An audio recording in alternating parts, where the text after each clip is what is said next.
Bonjour à tous les passionnés de cinéma, je suis enchantée de vous retrouver sur ma chaîne CinéVibe, où je partage avec vous les dernières actualités sur les films à venir et ceux déjà sortis. Pensez à vous abonner pour ne rien manquer des nombreux contenus captivants à venir. C'est Silver parti. ton siège.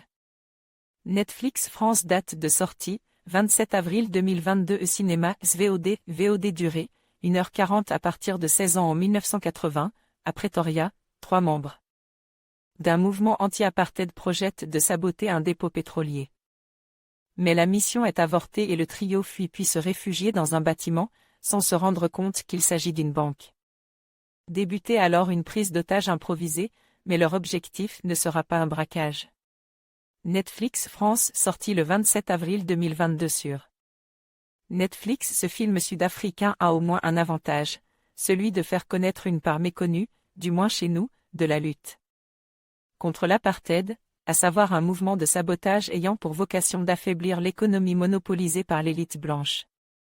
Si ce long métrage s'inspire de faits réels, une prise d'otage ayant vraiment eu lieu en janvier 1980 à Silverton, un quartier de Pretoria, il n'a toutefois pas vocation à être considéré comme une reconstitution, mais plutôt comme un drame fictif empruntant des éléments historiques pour évoquer les fractures de la société sud-africaine, encore réelles 3 décennies après l'arrivée au pouvoir de Nelson Mandela.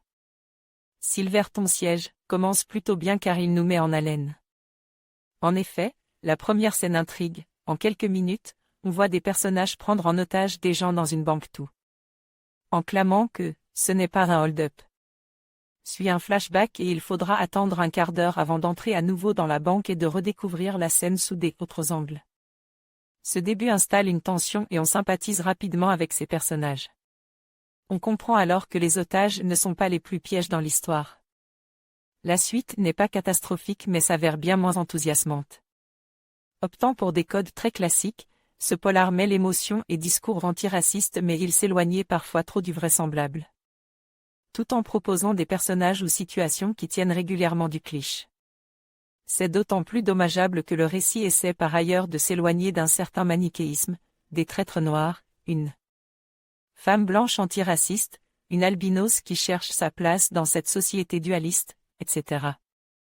L'interprétation est correcte dans l'ensemble et participe à maintenir l'intérêt jusqu'au bout, mais le long métrage s'essouffle.